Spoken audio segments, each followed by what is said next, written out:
tempatnya kalau kita lihat dari luar itu bersih banget deh. Bersih. Tapi pas masuk, aku sampai gak berani maju. Aku uji nyali 2 jam, 3 jam sendiri tanpa kru, aku sanggup. Tapi ini aku ketakutan. Sampai aku diikutin, dari situlah aku dapat teror. Apa aja teror? Ada satu kasus besar itu yang kasus Vina Cirebon. Itu aku dapat serangan habis-habisan. Dan aku disuruh bungkam. Aku diserang sama 3 dukun dan itu teman aku sendiri. Dan aku hampir mati juga saat tidur. Kenapa aku kalau tidur itu selalu pagi. Jadi aku pernah tidur jam 10. Aku tidur, tapi ternyata di dalam mulut aku tuh ada jarum. Aku kayak ngerasain kayaknya ini kali ya sakaratul maut. Aku ngeliat roh aku ditarik di atas. Itu gara-gara kasus itu yang sama atau beda kasus? Enggak, ini kasus beda lagi. Assalamualaikum warahmatullahi wabarakatuh, sahabat mistis. Kumaha daramang? Alhamdulillah. Terima kasih loh selalu support channel Ria Puspita Official. Buat kalian nih, semoga panjang umur, sehat selalu, berkah dunia akhirat. Pokoknya semua doa yang baik buat kalian semua. Dan buat yang masih nanyain, kolom komentar masih banyak banget bagaimana caranya konsultasi, penanganan, ngundang aku ke tempat kalian atau kalian datang ke tempat praktek. Langsung aja chat, WA, hubungi admin Sasi dan admin Dika.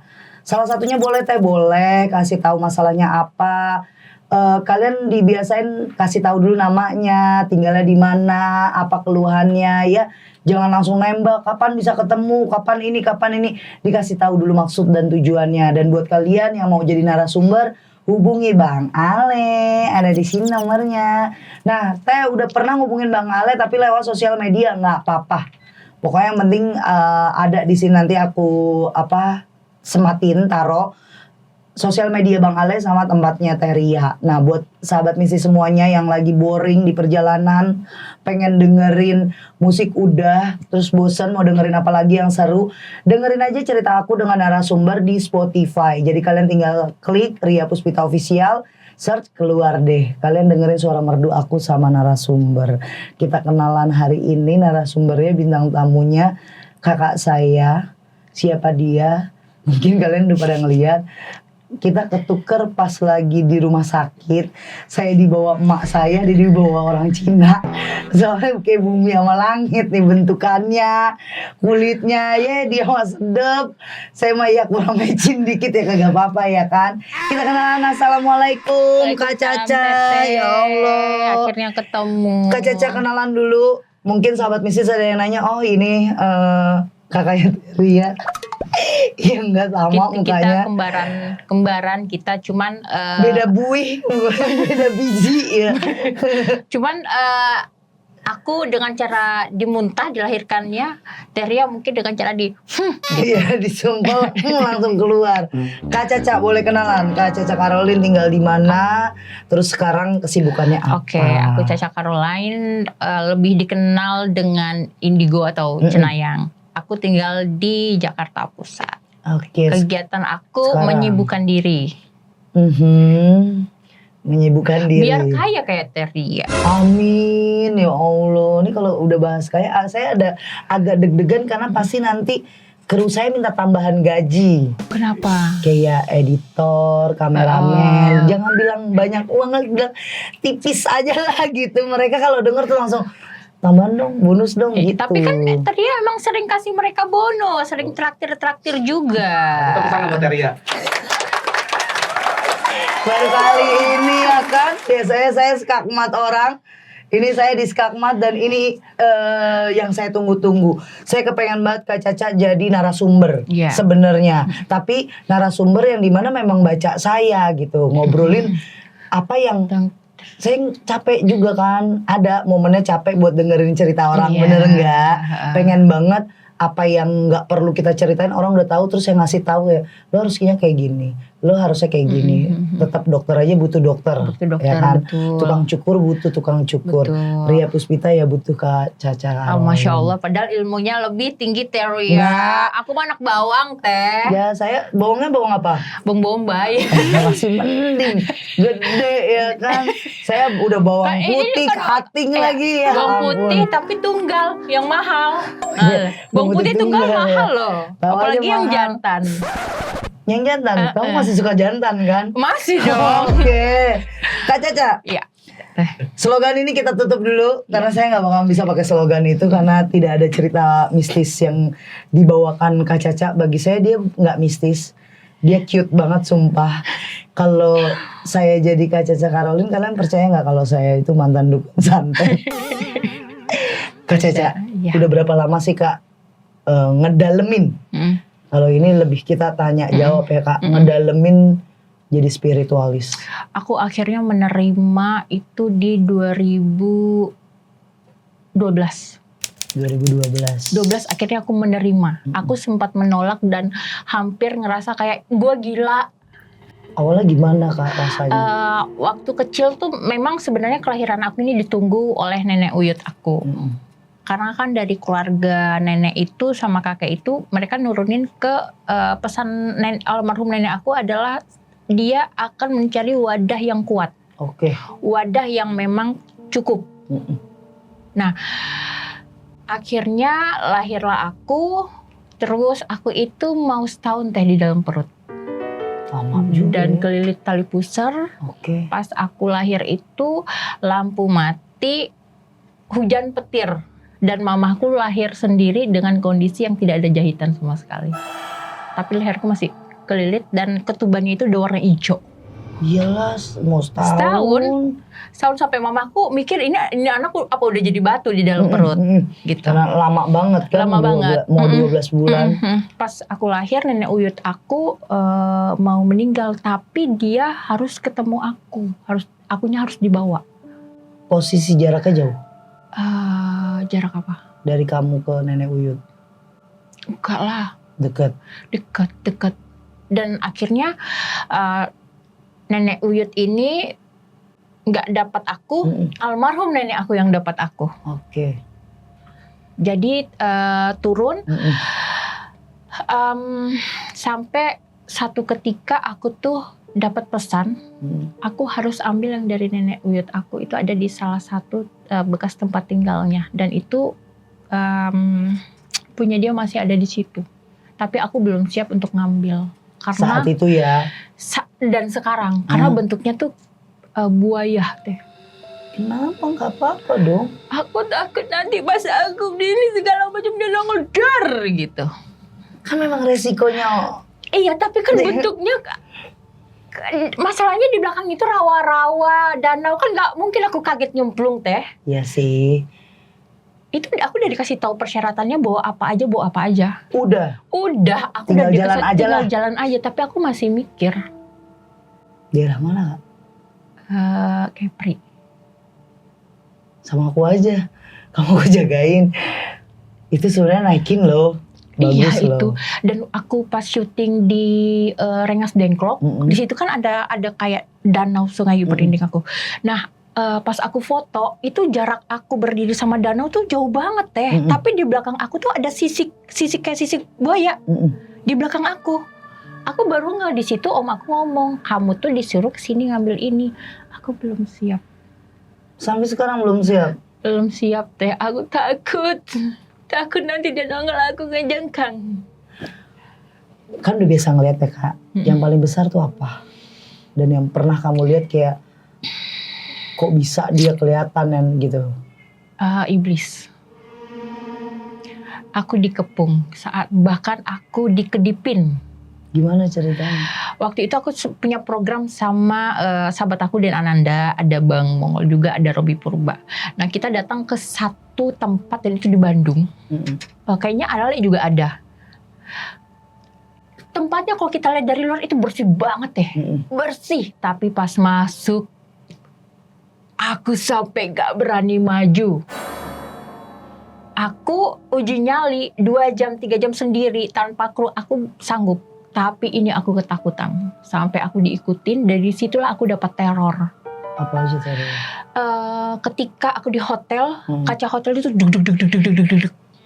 Itu nyata. Aku balik ke Jakarta, kaca apartemen aku itu diketok dan aku berasa ada yang jalan. Disitulah titik mula aku sering bersinggungan dengan yang namanya energi mereka. Sampai pas aku syuting di daerah bekas gereja tua di Bogor, aku uji nyali di situ. Aku melihat sosok, ini gede banget tapi dia kayak bawa palu. Iya, pedang ketor gitu ya. Ketor, terus mukanya tuh kayak kerbau, tapi aku tuh bingung ini kerbau atau genderuwo. Genderuwo kan banyak jenisnya ya, bentuknya. Tapi kok ini, terus dia ngelilingin aku sampai satu ketika dia ngedipin matanya ke aku, matanya tuh jelas banget merah. Di situ aku dikasih rasa nyaman. Kalau saya tuh bisa melindungi kamu, saya itu bisa menjaga kamu nggak usah takut sama saya. Itu rasa itu yang aku dapat. Sampai aku pas udah selesai, aku tetap melihat ke belakang. Di situ awal mula aku bersinggungan sama mereka. Dan ternyata ada korelasinya sama almarhum nenek aku. Oh, oke. Karena mereka hitam. Tapi iblis-iblis gitu ngerti juga cewek cakep ya. Saya kalau ketemu iblis ngeliat saya malah ya bengis, nggak ada yang saingan nih, mata gitu. Saingan nih empuk nih. Kata dia gini, wah mantan ketua. Mantan ketua betul. Ini mantan bos gue, nggak mungkin nggak goda-godain. Tapi bener loh, aku kalau ketemu yang gitu udah jarang banget yang ada rasa nyaman Kak. Tapi lebih ke arah mereka kasih tahu balik lagi. Kan kalau ngajakin balik. Iya, ngajak balik. Jadi kayak seakan-akan tuh bukan nyaman yang bisa ngelindungin, tapi kayak lu tahu nggak, gue tuh ya kalau sama gue kayak dulu loh, lu aman, pokoknya nggak kayak sekarang lah, lu ada rasa khawatir sama orang, takut sama orang gitu. Bedanya itu doang. Kak Caca pernah nggak megang seseorang terus akhirnya ya itu hal yang paling parah kamu alamin sampai kayak kita bilang berseteru sama si dukun dengan dukun, akhirnya kakak ada ancaman juga di badan? Kasus sih. Jadi gini teh, aku tuh membantu orang, misalnya gini, ada satu keluarganya meninggal, tapi kasusnya itu nggak jalan di polisi. Terus tersangka itu nggak ditemukan. Nah, mereka datang ke aku untuk mencari tahu. Nah, aku bantu dengan sukarela. Karena menurut aku orang susah ngapain sih kita harus pasang patok gitu kan. Nah, akhirnya aku mencari jejak pelakunya. Oh, dapat. Yang ada satu kasus besar itu yang kasus Vina Cirebon. Itu aku dapat serangan habis-habisan dan aku disuruh bungkam. Aku diserang sama 3 dukun dan itu teman aku sendiri. Dan punya nama besar. Aku diserang. Jadi si coklat ini deket sama si salah satu ini, suruh aku bungkam. Aku nggak bisa. Aku bilang aku nggak bisa. Dan aku tidak dibayar oleh siapapun dan aku nggak takut. Jadi aku diserang habis-habisan, aku disantet bahkan. Jadi dari paha aku ini keluar kelabang warna merah tua. Itu keluar dari paha aku teh. Bener-bener aku ngelihat keluar, aku bilang, ini kayaknya gue halu deh. Ternyata enggak. Terus ada bola api siang bolong di rumah aku. Jadi lukain kamu enggak? Enggak, karena walaupun aku intinya dekat sama yang alur kiri, tapi aku tetap menggunakan Allah untuk membantu aku. Di situ aku kencengin tahajud, zikir tuh aku kencengin, di situ aku selamat. Tapi aku sempat hampir mati. Tahun lalu. Baru dong. Ya. Apa rasanya itu Kak? Aku kayak ngerasain kayaknya ini kali ya sakaratul maut. Aku ngeliat roh aku ditarik di atas. Aku ngeliat deh. Jadi kayak ditarik ke atas. Aku lagi duduk mau minum. langsung ini aku tuh kayak dari bawah tuh dingin, kesemutan, terus kaku badan aku, tarik di atas. Udah gitu ada sosok putih di belakang ngambil lagi rohnya aku itu masuk. Itu gara-gara kasus itu yang sama atau beda kasus? Enggak, ini kasus beda lagi. Dan aku hampir mati juga saat tidur. Kenapa aku kalau tidur itu selalu pagi? Karena kalau aku tidur cepet, aku habis. Jadi aku pernah tidur jam 10. Aku tidur, tapi ternyata di dalam mulut aku tuh ada jarum. Oke. Jarum jahit di dalam mulut aku teh. Aku kebangun dengan kondisi gini. Dan itu aku mainin jarum itu di dalam mulut aku. Pas aku bangun, panik, teriak, ada asisten aku kan. Di situ dia ngomong, malam sebelum malam kemarin dia bilang, gue lihat ada satu sosok hitam ngedeketin lo, tapi gue pikir tuh punya lo, kata asisten. Aku bilang, aku hampir mati. Pas di ronsen ada Banyak. satu. Tapi itu nyakitinnya. Aku nggak kerasa sama sekali. Berarti masih aman lah. Tapi aku ngerasa aku ngunyah teh. Iya. Ngunyah aku gini. Pas aku bangun, mulut aku masih ngunyah. Kata asisten aku, mulut aku masih ngunyah dan aku masih kerasa. Di situ aku mau nggak mau dua-duanya aku gerakin. Yang kiri sama yang kanan. Tapi Iya, aku biar lebih seimbang lah. Tapi aku lebih gunakan yang kanan. Oke. Itu aku protek habis-habisan. Di minggu yang sama. Berarti terus-terusan dong itu ya dalam seminggu itu. Terus-terusan. Kalau yang kasus yang kemarin yang aku bilang yang kasus Vina itu, nah itu aku lolos. Tapi mobil aku dong. Habis itu aku betul. Mungkin kamu mau nguakin kalau itu cerita tentang Vina itu ya memang ada tersangkanya, ngerti nggak? Ada tersangkanya. Dan aku tahu dia kerja, ada salah satu anggota dewan yang aku kenal kebetulan yang nge-backup itu di tahun itu. Makanya kamu dapat serangan itu. Dapat serangan dan 3 orang teman aku sendiri malah. Oke, nanti bisikin ya temennya. Kamu punya nama dia. Iya. Iya kan? Iya, pasti Teteh kaget kayak, masa? Itu aku sampai kayak, lo kan temen gue. Lo kan komunikasi sama gue. Masa lo dibayar untuk ngancurin gue, lo mau? Karena ini orang ada di kasus itu. Ngebantu untuk ngebelokin biar si cerita aslinya itu nggak ketahuan. Iya. Ya makanya viralnya itu kan jadi bukan cerita aslinya kan. Iya. Yang dia kesurupan lah, yang ini, yang ini.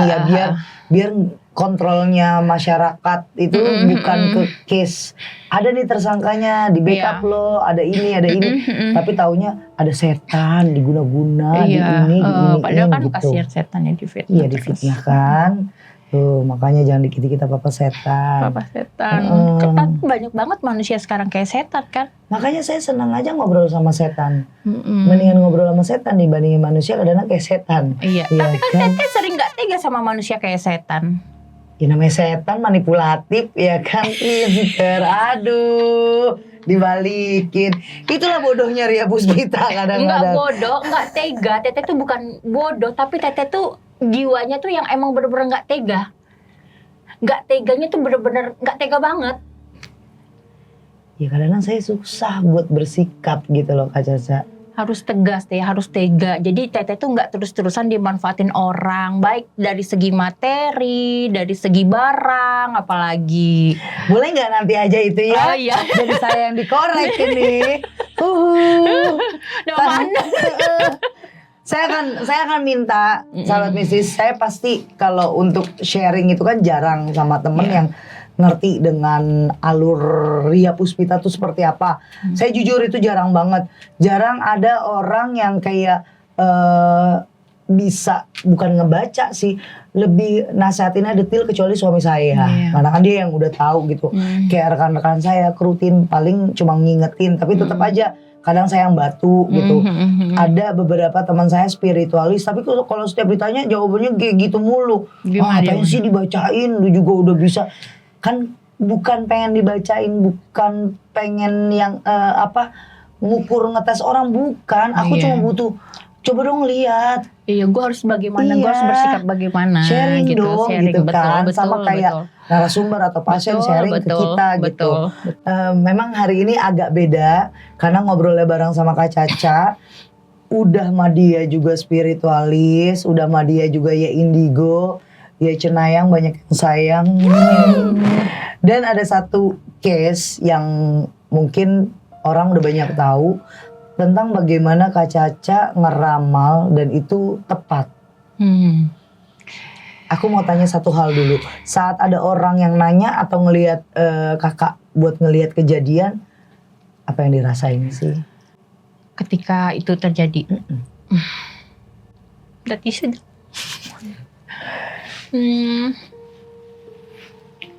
Aku pertama tuh kayak awalnya masih denial. Terus makin lama, apalagi kalau banyak korban gempa apa segala macam tuh aku lebih banyak kayak ngurung diri di kamar. Terus kayak gue nggak bisa bantu apa-apa. Kok bisa ya kayak gini? Awalnya tuh kayak gitu. Awalnya aku setiap kejadian tuh aku nangis.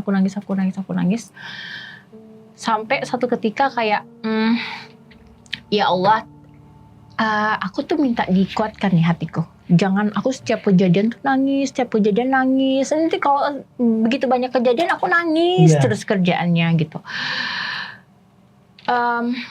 Apalagi kalau gempa, itu aku cuman kayak, udah nangis aku. Terus pesawat, nangis aku. Dan itu tepat lagi. Iya. Penglihatannya tepat lagi, saat itu memang tepat banget. Apalagi kalau kayak anak kecil, terus aku pernah lihat yang di Pulau Laki, yang kecelakaan Pulau Laki itu banyak banget, ada yang baru nikah, ada yang lagi hamil, wah itu aku stres sih. Itu ngelihatnya dalam wujud kita punya sense sendiri dan kita punya tempat sendiri ya Kak untuk ngelihat. Di situ kamu langsung pure ngelihat kejadiannya atau tipis-tipis dulu Kak? Awalnya kayak puzzle. Oke. Puzzle gak ada warna, cuman hitam putih. Puzzle terus aku susun sendiri, terus ada dengar suara teriakan, ledakan, apa ya gitu. Jadi puzzle itu aku susun. Kita lagi ngobrol nih teh, bisa tuh aku ngeliat puzzle gitu. Tahu kayak, oh ini. Tapi yang lebih gampang nangis itu ketika aku dapet warna detailnya tuh kayak jelas kayak film. Nah, jelas kayak film, terus aku kayak lama-lama aku kena mental apa segala macem. Terus sampai ketika ada yang bertanya, kalau tayangan-tayangan aku keluar ya pasti ada yang ramal aja diri sendiri. Aku nggak mau takabur, aku pernikahanku gagal. Dan aku ngomong ke mantan pasanganku, kita nggak nyampe 5 tahun. 4 tahun aja itu hebat banget. Gue mau tanya sama lu Kak. Iya. Ini hari ini sekarang nih barusan nih, lu ngomongin diri lu apa nyinggung gue nih sebenarnya? Aku nyinggung gue juga. Oh katanya gitu. Sama persis aja. Kesel banget. Lanjutin. Iya, jadi akhirnya aku melewati fase nggak enak deh. Tapi aku nggak mau protes nih sama Allah. Aku yakin gini, ya Allah, oh ini cara aku naik kelas. Ternyata bener deh. Aku lewatin semuanya dengan ikhlas, walaupun aku babak belur. Aku lewatin. Satu ketika aku ngelihat aku ada di meja sidang. Dan ternyata benar. Sendiri. Di tahun ketiga selesai. Efeknya apa Kak kalau kamu abis ngelihat kayak nerawang lah kita lihat gitu ya. Itu efeknya di badan kamu itu, di diri kamu kayak gimana? Dulunya aku mudah nangis. Terus sekarang ini tadi aku mau nangis kan, tapi aku udah bisa kontrol. Kalau sebelumnya tuh gampang banget aku nangis deh. Langsung jor. Tapi sakit nggak di badan Kak? Enggak. Aku cuman kayak nggak tega, itu aja. Kalau aku tuh bisa nangis tuh berhari-hari teh nangisin orang mulu. Kalau kata keponakan aku, kerjaan lu nangisin orang mulu. Jadi klien curhat ke aku nangis. Jadi kayak, aduh kedepannya lo ini. Terus aku ngejelasin sambil nangis, aku bingung nih sebenarnya yang klien gue apa dia aja kuat, gue yang nangis, tapi aku udah bisa kontrol Iya. itu. Kayak kalau gue terus kayak gini berarti hati gue lemah. Bedanya kan kalau kakak kan emosinya ke nangis ya. Iya. Kalau aku kalau ngelihat orang yang sakit gitu kayak Kak Caca sakit terus datang ke aku emosi. Kayak anjir gue tahu nih dia harus gitu masih ke bawah karena kan karena dulunya aku pernah nyakitin orang, pernah nyantet. Jadi pas tahu, gue tahu nih itu emosinya masih ke bawah. Saat mulai anakku udah 2 tahun lah, setahun 2 tahun mulai Udah bisa terkontrol. mulai baru juga aku baru bisa kontrol. Kalau sekarang pun kayak megang ngeliat kakak nih misalnya narasumber udah mau OTW kesurupan daripada ditahan aku sekalian aja tetep masukin kan biar puas juga Iya, karena di badan. Kak Caca sering kesurupan atau di momen-momen tertentu kesurupannya Kak? Aku lebih ke astral projection. Duh enak banget sih badan saya tempat sampah lagi. Santet iya, surup iya, ya udah sini. Karena aku udah disetting sama guru besar aku nggak untuk mediumisasi. Itu. Jadi kalau misalnya aku udah capek banget gitu ya, aku lagi sakit, capek, terus aku lagi stres, aku syuting penelusuran. Nah tuh aku bisa kayak ke bawah, tapi aku langsung kayak sadar, langsung kayak istighfar, kayak apa sih gitu. Berarti Gitu. nggak yang full gitu ya, nggak kayak aku, Kang Nanda gitu ya, nggak yang sampai kesurupan full. Enggak, tapi aku korbannya Nanda kalau dia Kenapa? mediumisasi.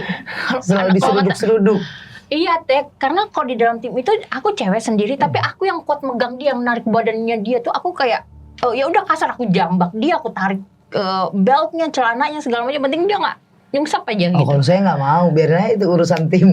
Dia tuman saya pegang-pegang, saya udah diseruduk sampai jatuh-jatuh, udah males kan. Belum pernah dilempar asbes kan, mata Iya. kok belum. Dia mau nyerang saya pasti ditangkap duluan, karena tahu Aku korban, dia apa? Aku di belakangnya dia. dia selalu jadi korban.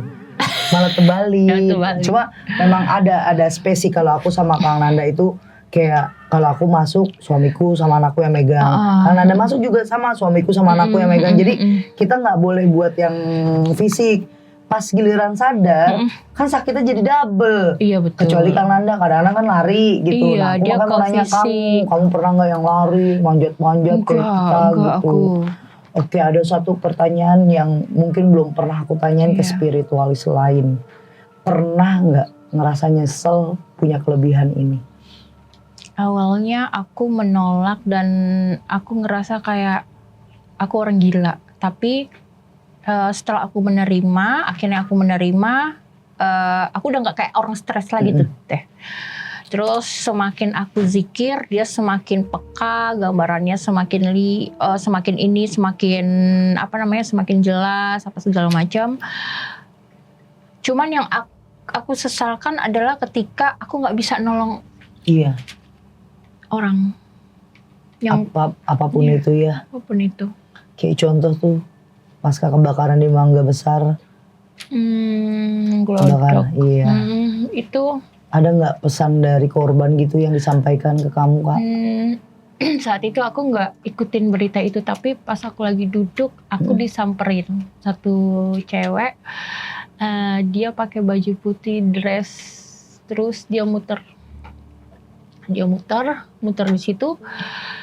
Aku bilang ini apa? Terus kok aku ada di sebuah bangunan tapi gosong. Aku pikir aku di hotel. Ini mall apa hotel yang terbakar? Gitu. Terus akhirnya aku double check, oh di situ. Jadi aku datang ke tempat itu, di Glodok itu aku datang nggak untuk syuting, padahal aku disuruh untuk explore tempat itu, tapi aku nggak mau karena menurut aku nggak etis. Itu kejadian baru dan mereka itu banyak korban-korban yang meninggal dengan kondisi yang tidak bersih. Iya. Aku nggak mau bersinggungan sama mereka Teh, karena apesnya ke kita tuh bisa apes, bener-bener apes gitu loh. Aku datang ke sana, ada langkah jejak kaki banyak banget. Aku dengar teriakan minta tolong bapak-bapak. Terus ada satu kalimat yang dia tuh bilang, saya kan cuma cari makan di sini. Kamu lihat wujudnya? Iya, bapak-bapak di situ kerja di situ, terus banyak yang kerja, cewek-cewek yang kerja di situ dan memang jadi korban. Jadi di situ ada satu ruangan tersembunyi yang memang cuman ownernya yang bisa masuk. Memang kan tempat itu banyak banget yang jadi korban ya. Banyak. Jadi setiap ada event besar mereka ngambil cewek-cewek dari luar yang part time. Aku bilang ini akan ada kejadian dan mereka para korban tidak mendapatkan pertanggungjawaban dari tempat itu, dan setelah selesai kasusnya nggak diungkit lagi, tempat ini akan dijadikan lokasi yang lebih mewah dan lebih besar, bagus banget, lebih bagus dari sebelumnya. Terus kalau misal kayak gitu bantuin merekanya nggak tersampaikan Aku bilang sama mereka, aku cuman bisa mendoakan yang baik-baik, karena biar permudah mereka untuk nanti setelah udah waktunya mereka bisa ketemu jalannya. Aku bilang aku bukan nggak mau bantu, tapi aku mau bantu kalian nanti aku gimana. Karena baru dengan kondisi yang memang nggak ada yang bersih di situ, kondisi nggak sadar semuanya, dan itu banyak banget, itu nyangkut, dan aku lihat ada satu ruangan ada banyak patung-patung, dan dia ada satu perjanjian sama satu pesugihan yang sangat dikenal dan sekarang viral, tapi dia ada bersekutu juga sama yang alur kiri. Iya. Satan ya. Iya. Dan ternyata banyak korban cewek-cewek di situ yang dari luar kota dan keluarganya nggak ada yang tahu. Mereka udah nggak ada. Oh, sama kayak case-nya apart ya. Sama kayak case-nya di apartemen. Ada apartemen yang kayak gitu. Ya. Jadi ibaratnya kerja, keluarganya cuma taunya dia kerja di resto, ternyata dia sampai dia mati aja nggak ada yang tahu gitu. Iya. Dan matinya pun ya udah nggak tahu mayatnya diapain, digimanain. Dan itu nyangkut. Dan sekarang mereka masih nyangkut. Sampai sekarang itu mereka masih nyangkut. Karena memang nggak bisa kembali ternyata teh. Iya kan, mereka ada satu dimensinya yang kita juga nggak bisa langsung nyelonong masuk kan. Bahasanya gini, ritual buat nyampe ke dia, narik dia aja itu lama banget, susah, gede gitu. Bisa-bisa malah kalau kita nggak ada yang dimintain tolong, kayak contoh kamu salah satu keluarga yang minta tolong, nggak ada penajamnya aja, kita bisa malah kita yang kenapa-napa kan Kak. Jadi segala sesuatunya juga nggak perlu kita juga tolong sampai full. Yang penting udah energi kamu udah tersampaikan dari mereka ke kamu udah. Iya, makanya aku bilang maaf, aku bukan nggak mau ngebantu, tapi aku nggak bisa. Dan itu ada sosok yang cukup mengerikan sih teh di situ. Aku ketemu. Kayak apa, kayak Bapak Met gitu? Enggak teh, mukanya tuh kayak aneh, kurus tapi tinggi banget, dia lebih tinggi dari bangunan tersebut, dan itu kayak baunya tuh aneh. Kayak aku pernah dengar cerita ini setan deh. Setannya ya, maksudnya jenisnya. Baunya aneh, kayak Teteh tahu cangcorang? Tahu. Kayak gitu, tapi hitam, tapi kayak dia ada ototnya. Itu dia yang ngiket mereka di situ. Makanya banyak yang kalau kita bilang dia bukan penasaran sih sebenarnya, tapi karena bagaimana caranya mereka keluar kali ya Kak, buat dari tempat itu, situasi itu tuh dia nggak bisa keluar. Tapi kan mereka juga ditumbalkan, makanya pasti bisa bangun lebih gede. Iya, ada sesuatu di balik sesuatu, ya kan. Ya kan, kalau kita semuanya kita kerja juga males juga Kak, ngikut apa gimana. Nah Kak Caca, itu kan penerawangan lewat yang pasca kebakaran di Glodok ya. Lokasi udah pernah ke tempat angker, udah pasti namanya penelusuran, dikerjain orang kesurupan udah pernah. Lokasi paling angker di mana Kak? Yang di Bandung sih. Itu. Ikut nggak ke kamu? Ikut teh, yang sampai ke Jakarta kan? Ke Jakarta. Berhentinya kapan dia stopnya? Ketika aku menyadari dan aku bilang I'm the queen, you're not. Oke. I'm stronger than you. Lu enak bisa ngomong bahasa Inggris lah, gue gimana? Ya Google Translate makanya. Bahasa Thailand ya. Mereka ngerti semua bahasa kok, tenang aja. Tapi gini, aku mau tanya satu hal Kak. Di saat kamu ngerasa dia itu udah ngeganggu banget, yang pertama kali Kak Caca lakuin itu apa Kak? Justru aku kalau nggak ada suara mereka, aku sunyi. Oh, terbalik dia. Aku pernah nutup sekali, itu aku sedih banget. Aku sunyi, karena aku terbiasa dengar suara mereka, ocehan mereka, apa gitu. Malah terbalik ya. Kalau saya mereka banyak ngomong, banyak berisik, saya akan teriak, diam, mau mulut kamu saya sobekin. Dia langsung udah nih. Kecuali kalau misalnya yang ikut balikan, pasti ada cerita yang belum selesai. Nah, itu gimana? Jadi pernah ada satu kejadian. Kalau menurut aku tempat itu nggak angker teh, tapi ada pembunuhan di situ. Dia bunuh diri. Terus lagi kondisi hamilnya sama suami orang pula. Nah, dapet tuh fotonya. Aku kasih tahu posisi terakhir dia meninggal, dari sebelum dia meninggal, dan posisi terakhir dia itu di daerah di sini dan posisinya seperti ini. Terus produser aku tuh iseng foto lah dia, dapat di kamera.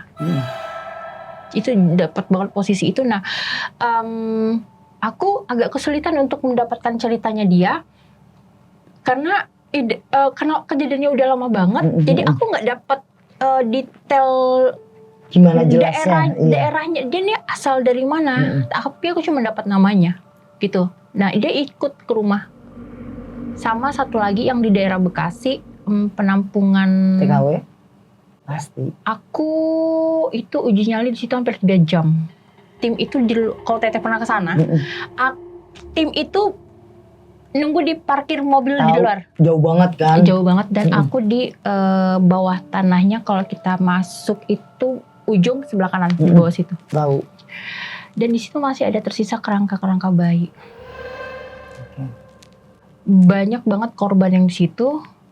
Aku bilang orangnya masih ada. Maksudnya gini, yang nyewa ini masih ada ternyata. Dia penyewa keberapa kan? Oh ternyata dapat dia orang luar. Korea atau Jepang gitu kalau nggak salah. Nah itu, jadi aku dapat namanya, cuman aku nggak bisa nyebutin karena masih ada urusan sama hukum orang tersebut. Jadi kalau di TV kan ada batas-batasan ya Teh. Iya. Nah, terus ada satu sosok di situ yang ikut aku pulang ke rumah untuk minta disampaikan ke keluarganya. Aku bilang, gue kagak tahu lo di mana, keluarga lo siapa. Kan kita bingung ya Teh, maksudnya. Ya siapa keluarga lu? Di mana gitu kan? Nah iya. Terus dia taunya tuh kayak dia pulang ke sini nanti tuh akan balik ke kampungnya juga, tapi ternyata enggak. Kalau mau balik atau mau lanjut kerja ya dia harus rela ditidurin sama bosnya. Makanya di situ banyak bayi-bayi yang dipaksa untuk aborsi dan ditanam di ruangan bawah tanah. Iya. Itu yang ikut ya dia menceritakan aja kan. Dia menceritakan. Terus aku bilang aku cuma bisa kasih rumah, tapi aku nggak bisa menyempurnakan karena dia meninggal dengan kondisi yang marah, dendam karena dipaksa aborsi kan. Iya. Tuh sama lagi kan ceritanya kayak cerita narsumku apart, dia lagi hamil, si korban ini nih, si cewek ini lagi hamil, terus dipaksa buat kayak neken atau masukin konsumsi gitu. Kenapa sih? Enggak, maksudnya kayak orang-orang ini kenapa ya? Kasian gitu Teh. Tadi minta tolongnya begitu juga. Aku minta dikuburin, aku dingin, tapi dia marah, ngerti nggak? Kayak kan gue udah bilangin, gue tuh lagi bunting, kenapa sih gue dipaksa gitu. Tapi jasadnya, nah itu dia buat ngurus ke RS-nya kayak, ya tau lah kalau korban begitu kan yang punya duitnya gede banget itu, nggak boleh. Pasti ya jangan sampai ke usut. Ya itu yang pertama, terus yang kedua biasanya mayat yang begitu tanpa identitas itu untuk. Iya, dan kayak Aduh, nyari benang di dalam jerami, tumpukan jerami yang sampai satu rumah, cuma ngambil satu jarum doang. Akhirnya kayak ngambil kesimpulan, ya udah deh, lo aja gue bersihin deh untuk barang-barang yang lo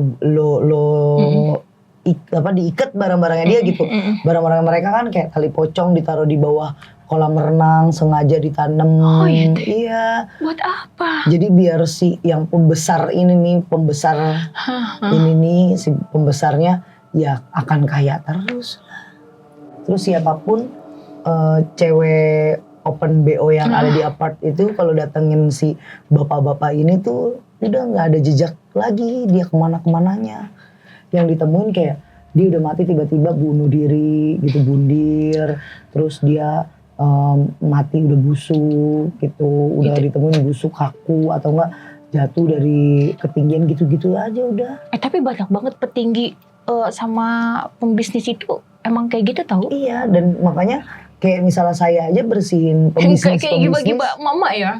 Kayak saya bersihin pembisnis karena lawannya mereka tuh pakai hitam semua, Kak. Iya kan. Terus yang jadi tumbal-tumbalnya yang cewek-cewek begitu. Iya, betul. Karena gini, kenapa nyarinya cewek-cewek yang kayak gitu kan mereka kayak gampang untuk di hamil, terus dan dikasih berapa aja juga udah cincai, hamil disuruh aborsi, ya kan si janinnya ini walaupun saya nggak makan janinnya dia ya kan, tapi kan gue tahu itu pasti bakal buat konsumtif orang-orang ilmu hitam, darah-darah kayak contoh darah menstruasi, darah dia abis keluar lahiran tuh aborsi, kan itu dibutuhkan untuk konsumtif, untuk minum. Kalau perawan sih cewek-cewek open BO udah nggak ada yang perawan ya Kak ya. Tapi aku kayak perawan. Susah.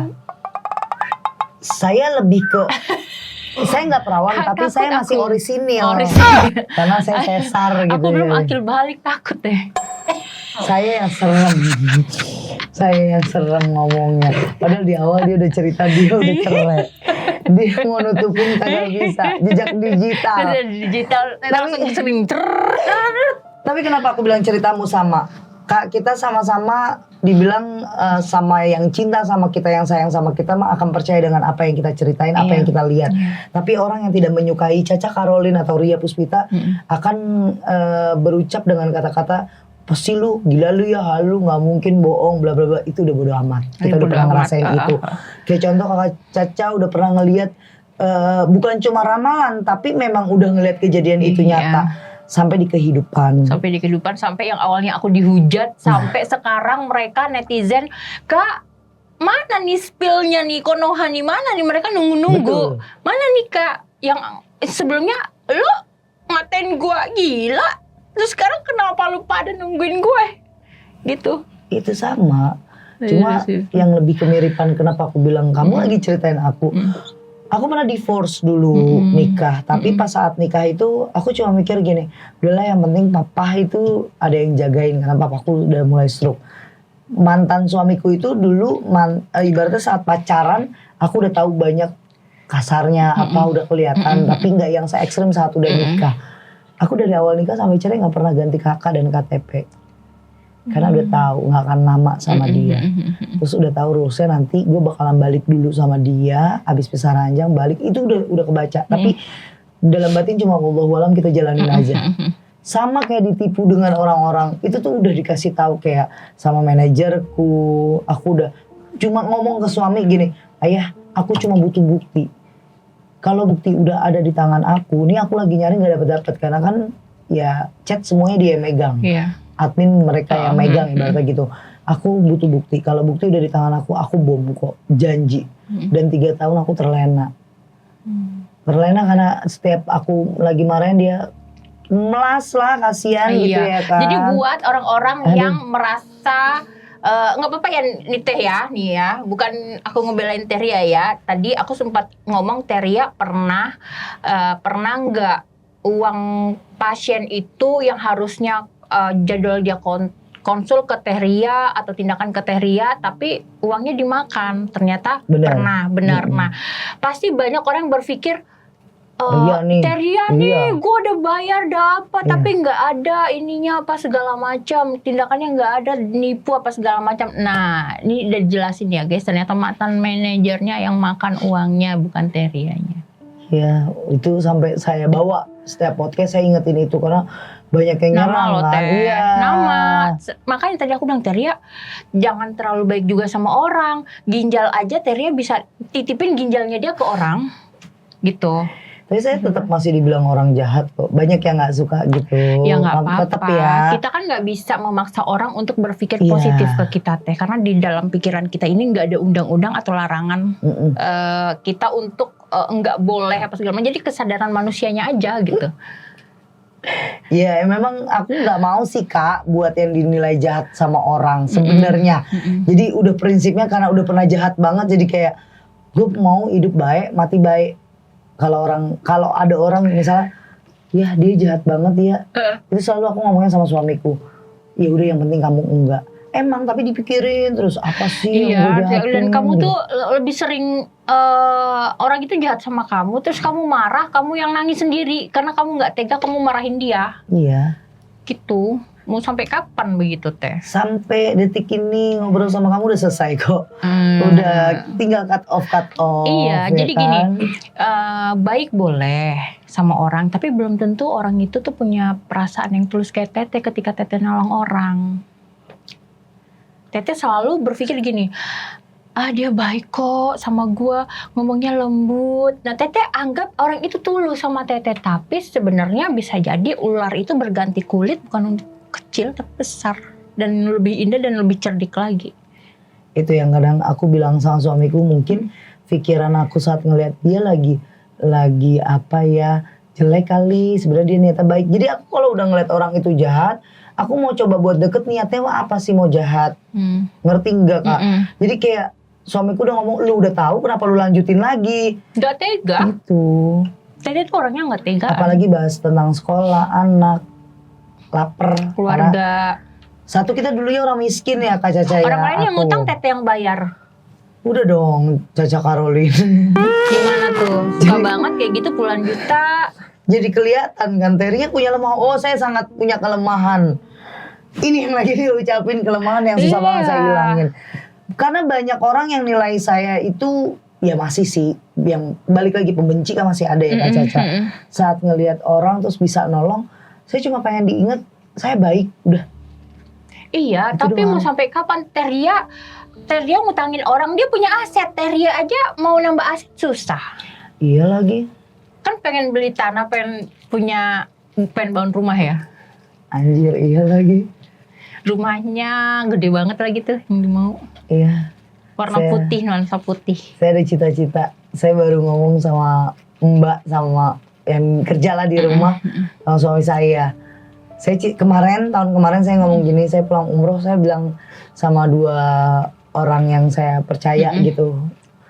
Kalau kerjanya makin baik, terus jagain saya, tahun depan kita umroh yuk. Udah tuh berlalu kan. Baru kemarin saya bukan kasih clue lagi, saya kasih achievement buat mereka ikut saya umroh di bulan Oktober nanti nih. Terus udah selesai, semua pengurusan saya di travel umroh udah beres. Saya tiba-tiba ngomong, Mbak, saya kan deket banget sama Mbak saya, udah kayak kakak saya sendiri Mbak.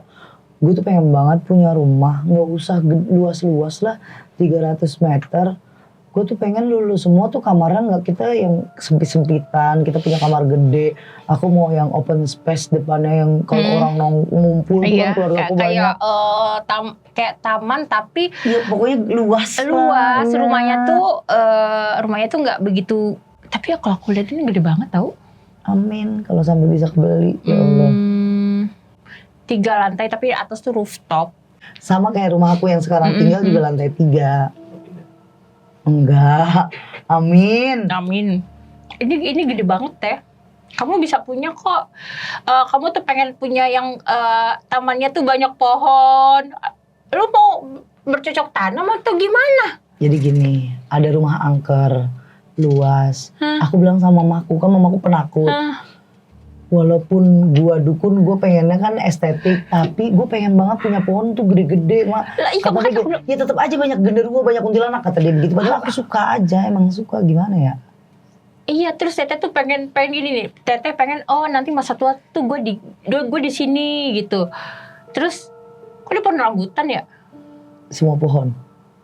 Aku lihat di Semuanya. dalam, kenapa ada pohon rambutan Iya, sih? pengennya Makanya punya aku bilang, duren, Teteh punya mau pohon bercocok nangka. tanam di situ. Serius, aku pengen banget gini, ada pohon duren, ada pohon nangka. Itu pohon yang kalau kata mama kita nih orang tua zaman dulu tuh pohon penghuninya setan semua. Tapi nggak tahu ada impian itu aja. Terus ada Tapi punya. Nanti nih, nanti di sini tuh apa ya namanya ya, kalau Papling Block apa ya di sini, jalan pintu masuknya. Tapi jarak pintu gerbang sama rumahnya tuh agak jauh. Kenapa luas banget sih? padahal mintanya Rumahnya dipakai Vespa dong. Dari cuma depan 300 situ, meter doang. Kok bukan order. 3000 meter. Enggak, tapi dapatnya nanti gede. Amin ya Takutnya Allah. mau masuk ke dalam order Gojek dulu. Fit view. Jalan kaki nyasar ya. Iya. Jalan kaki rematik. Amin Karena ya luas Allah. banget. Luas. Aku lihat tamannya itu luas, terus samping, tapi yang belakang itu nggak begitu luas, lebih luas Di depan. Terus kiri kanan tuh banyak pohon, tapi makanya aku bilang, kenapa ada pohon rambutan di situ? Kayak aku bilang, Teteh mau bercocok tanam atau gimana? Tapi itu salah satu impian sih, bener. Tapi punya Amin. putih semua, depannya itu nuansa putih.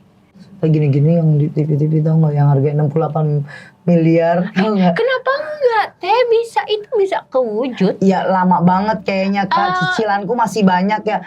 Kak Caca nih. Teh kalau Allah bilang kun fayakun Amin. gimana? Itu Makanya percaya. Teh jangan ngutangin orang punya utang, Teh bayarin. Ternyata uangnya dipakai untuk jalan-jalan, untuk belanja satu keluarga. Iya lagi sama. Oke, gantian ya. Kita gantian karena hari ini memang bukan aku, biasanya di tiap ending ada personal yang aku ceritain. Biasanya aku yang kasih ke narasumber gitu karena ya sharingnya kan narasumber yang sharing sama aku. Malam ini aku hapus semua itu karena memang aku mau beda. Aku udah lama banget terakhir itu sama Kak Endah Effeni. Ada videonya itu aku dilihat dari tanggal lahir. Kali ini aku yang mau bilang sama Kak Caca, apa pesan untuk aku? Pesan untuk Teteh tetap jadi mau nangis. Aku yang mau nangis lah harusnya. Teteh tetap jadi orang baik. Amin. Karena aku lihat dalamnya Teteh, terlihat perjuangannya tuh. Bener loh. Kalian gak ada yang ngeliat perjuangan saya ya, kerja sendirian buat bayarin kalian hidup. Gak semua orang tuh punya hati yang tulus sama Teteh. Yang aku bilang tetap jadi orang baik ya, tapi gak semua orang tuh baik sama Teteh. Stop menormalisasikan orang tuh butuh sesuatu ke Teteh, cuman uangnya apa segala macam. Dia bisa ketawa, tapi Teteh belum tentu bisa ketawa gitu. Teteh kan kerja keras, berjuang. Teteh ngidupin banyak orang, tapi orang itu nggak mikir gitu.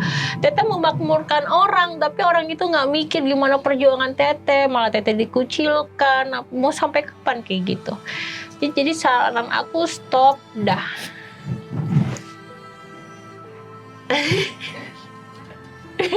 Stop udah Teh. Baik boleh, tapi semua orang nggak punya hati yang tulus kayak Teteh. Ya kalau ditanya stop aku nggak pernah tahu alur orang itu deket sama aku tuh kayak gimana. Pasti awalnya baik ya, yang deket ya baik.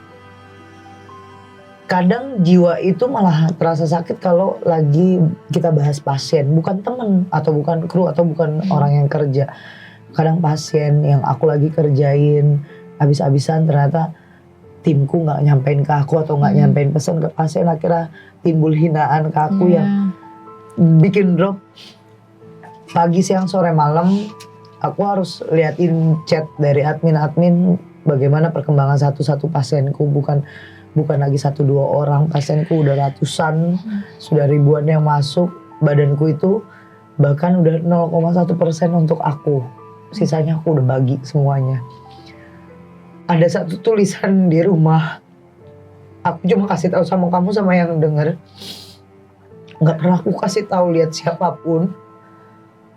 Di situ wasiatnya cuma satu, aku punya anak satu, masih kecil. Mungkin kakak sama abangnya udah nikmatin uang ibunya, aku nggak tahu ke depan adik kayak gimana kan. Kebaikan aku dilimpahinnya jangan ke aku tapi ke dia. Jadi suatu saat aku nggak ada karena ngurusin banyak orang, Iya. Sekolahin dia, kasih makan dia yang layak, sayangin dia kayak aku sayangin kalian. Itu buah. Aku mau pupuk yang aku tanam sekarang hasilnya kecil lah gitu. Iya. Itu doang Kak, karena aku nggak tahu saat aku punya Cila tuh aku lagi nggak punya duit.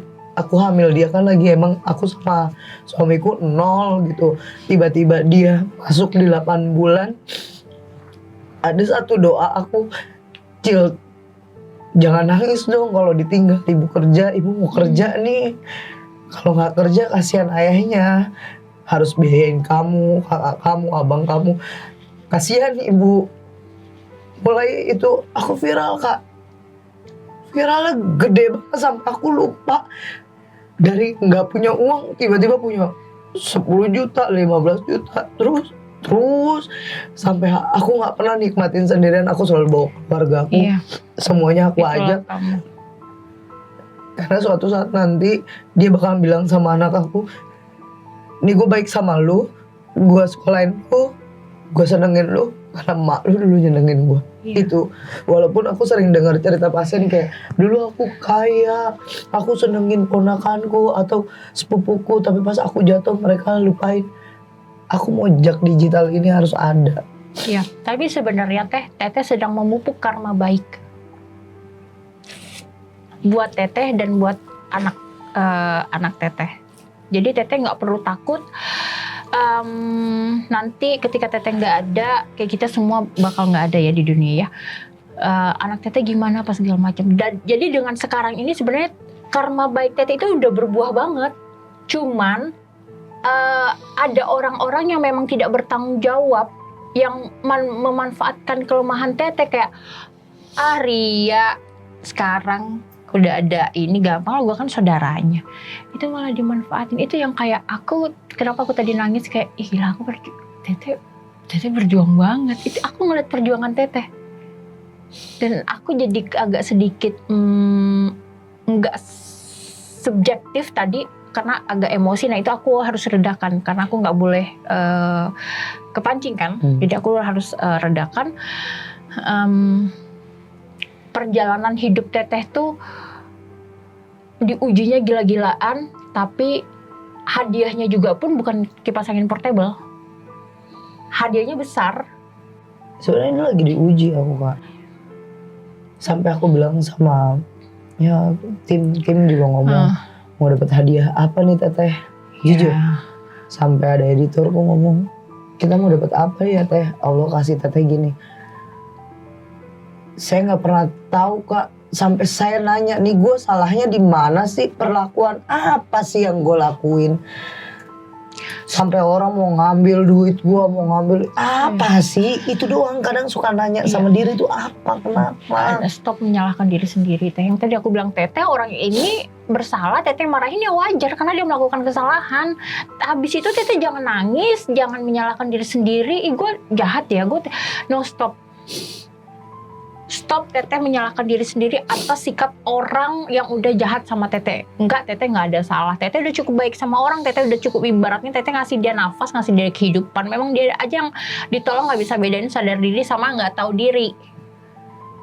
Jadi aku minta sama Teteh mulai saat ini stop menyalahkan diri sendiri. Salahku apa ya? Aku melakukan apa ya? Kok bisa aku diginin? Enggak, karena Teteh terlalu baik aja. Yang tadi aku bilang kan sebelum on cam, Teteh kalau bisa ginjal aja dititipin ke orang itu. Tapi Teteh nggak tahu orang itu ternyata ngejual ginjal Teteh. Jadi stop, nggak semua orang tuh punya hati yang tulus. Emang nggak semua orang sih. Jangan takut nanti ketika Teteh nggak ada, Cila bla bla segala macam. Nggak, Teteh nggak cuman melakukan kebaikan 1, 2, 3 orang atau sama keluarga Teteh doang kok. Banyak kok.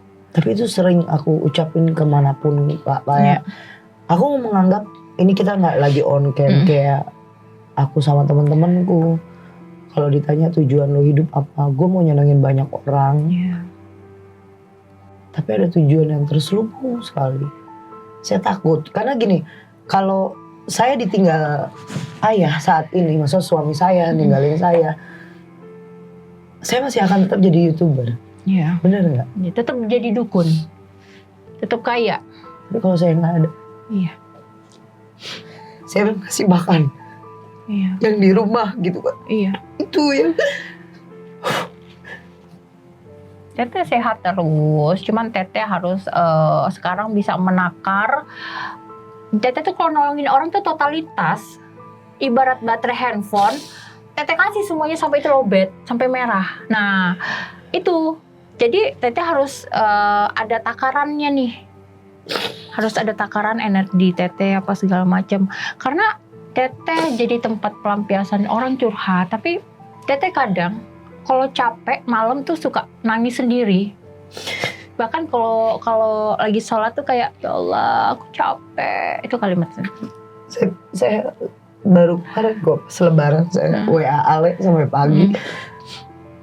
Cuma mau ngeluapin gini, kalau gue ngomong mulu sama laki gue pasti bakal marah sama orang-orang yang gue sebut. Selalu karena pasti namanya suami tahu aku kayak gimana. Iya. Cuma ngomong sama Ale, bukan capek, tapi bingung. Kok gue baik yang kayak gini aja masih dihantam terus. Gak mau dipikirin, tapi ini pikiran. Kita punya otak buat mikir. Tapi setiap malam yang aku jalanin cuma 2 doang yang mikirin. Ini dia jahat, tapi gue takut mati. Ini orang lagi jahat, gue lagi takut mati. Ini bukan takut mati, ya gue tahu gue udah siap dengan semua umur nih, udah siap. Karena aku sering ngasih tahu orang, ngelihat anak kecil di rumah itu yang saya nggak kuat. Sekarang saya lagi ngurangin memang jatah pasien untuk ngobatin. Badan saya lagi nggak baik-baik aja. Ada bukan lagi mompa sama ngegulung. Ada 13 pasien tuh nggak kuat saya terima. Saya harus bed rest. Ya Kak Caca tahu itu harus saya rapihin badan saya. Nggak selalu melulu saya ngerapihin orang, tapi takutnya kena ke belakang Teteh. Apalagi ini udah mau masuk bulan-bulan sakral. Saya harus jaga semua keseimbangannya. Saya harus bahasa saya harus jaga bumi yang saya jagain. Kadang bukan wasiat, tapi kertas ini itu masih saya simpen. Saya cuma nitipin. Ada nggak yang bisa sayangnya sama kayak saya nyayangin orang sayang ke Cila. Udah itu doang, Kak Caca. Pasti ada, tapi bukan dari darah daging, bukan dari darah sendiri atau keluarga sendiri, ada. Saya sering banget minta itu, bahkan kayak pasien yang udah deket, atau mom, saya manggil mom atau mi atau kak, bu. Kalau saya lagi ngerjain, saya lagi puasain, saya titip Cila. Aduh, gue mau, kenapa sih ketemu Teria kan, jadi aku jadi overthinking gitu jadinya. Kayak Mbak Yu juga kan tiba-tiba kan.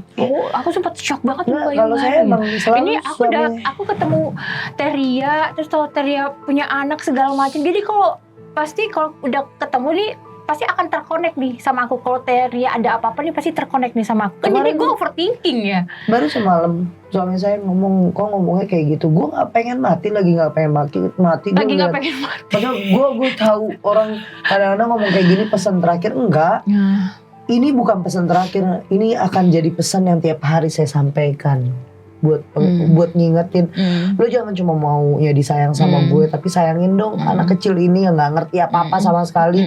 Dia cuma tahu ibunya itu pencari hantu. Dia itu jangan sampai jadi kayak Ria yang punya emosional gede karena omongannya nggak pernah didengar sama orang gitu. Saya bilang sama suami saya, mau tahu nggak kenapa saya nggak pernah ngizinin kamu tinggalin saya walaupun cuma 1 jam. Aku juga ponakan aku. 24 jam saya itu megang pasien. Saya nggak tahu umur saya di mana. Yang saya mau serangan tiba-tiba ya Teh. Saya maunya diliatin, saya maunya ditungguin. Itu dari pertama saya pacaran sama suami saya sampai detik ini ada konsekuensi yang dia harus terima, itu doang. Cuma pas aku bilang sama Kak Caca, saya pernah ngomong ini tuh suami saya ngomong kayak gini, jangan sampai kayak almarhum Didi Kempot, Mbak Yu lagi naik-naiknya ternyata ada satu pesan Vanessa Angel terus kamu nggak ada. Tenang aja kok, bukannya aku takabur, umur aku masih ada. Ini pesan yang Ya suatu saat nanti pasti lu bakalan baca bakalan lihat lagi video ini di saat gue nggak ada. Itu doang sih Kak Caca. Intinya aku overthinking jadinya. Aku yang overthinking. Kayak misalnya aku kan cukup deket sama Bang Roy Purba. Jadi kalau ada apa-apa sama dia tuh terkonek sama aku. Ya aku juga deket sama Bang Roy. Iya. Jadi kan cuman aku kayak nyampe ini tuh bingung. Kalau aku lebih deket ke Opung, Donce, Mbak Dona, SMN. Mbak Dona. Ya jadi aku pasti kalau ada rasa apa-apa aku sampein ke dia. Tapi Kak Caca, aku mau di balik layar pokoknya thank you. Terima kasih banyak. Keep strong, tetap Mungkin jadi orang baik. Baru Kak Caca yang bikin saya nangis di channel saya sendiri. Bener, baru kamu. Kalau saya tuh selalu nangis kalau udah bahas papa atau enggak anak saya. Tapi kali ini memang momennya memang hari ini pas. Saya sampai beberapa kali ditanya sama suami saya bilang saya nggak kenapa-napa. Tapi hati saya ada nggak tahu saya ngerasain apa. Kayak apa dari narsum nih yang mau datang bawa sesuatu atau bawa cerita yang bikin saya harus ngulik apa-apa. Saya gelisah hati saya. Saya nggak tahu juga mau ngomongin apa gitu. Tapi ada kakak ya agak keluar. Masa keluar bukan rasa takut yang mungkin banyak tim saya udah sering saya dengar kayak gini. Tapi intinya cuma satu, dari kerjaan ini di rumah saya tunggal. Saya satu-satunya ibaratnya saya di sini palunya. Kalau saya jatuh nggak akan ada kerjaan ini gitu. Pondasi. Bukan lagi pondasi, memang saya kenapa dijaga sama suami saya biar saya nggak sakit, biar saya nggak stres, biar saya nggak depresi dengan semuanya yang saya jalanin secara semuanya, biaya keluar masuk kerjaan ini, ngurusin pasien biar sehat, pasien ke depannya gimana, plan pasien gimana, plan anak-anak saya sekolah kayak gimana. Ada satu pesan yang nggak pernah saya sampaikan, yang tadi saya bilang kebaikan yang saya lakuin. Saya cuma buat ngingetin kalau ada satu anak kecil yang gak pernah tahu ibunya berjuang itu buat mupuk. Saya lagi mupuk dan mudah-mudahan nantinya Cila yang ngerasain, anak-anak saya yang ngerasain. Teteh udah berhasil memupuk karma baik dan karma baik itu sudah berbuah untuk anak teteh. Itu udah berbuah kok. Jadi teteh nggak usah takut. Iya sampai sekarang saya nggak pernah percaya kalau kameramen saya sama editor saya masih nemenin saya sampai sekarang. Terus saya ditambah Ale, apalagi sekarang anak saya yang paling besar. Suami saya bawa 2 anak saya ikut jadi tim saya, keluarga saya jadi kerja sama saya. Yang saya pikirin mereka kerja untuk saya kerja untuk mereka. Tapi kalau saya nggak ada itu. Katanya bismillah umur panjang. Tapi ternyata terlalu baik sih. Kebanyakan orang baik tuh sayang banget sama Allah. Iya, orang baik tuh kadang-kadang cepet mati. Itu yang saya takutkan. Aduh. Oke, terima kasih Kak Caca. Ya Teteh, pokoknya Teteh. Sehat Teteh. Saya tetap masih jahat kok karena kamu nggak tahu aja. Saya support terus untuk kebahagiaan tim saya. Terima kasih buat semuanya. Terima kasih Kak Caca. Teteh. Assalamualaikum warahmatullahi wabarakatuh.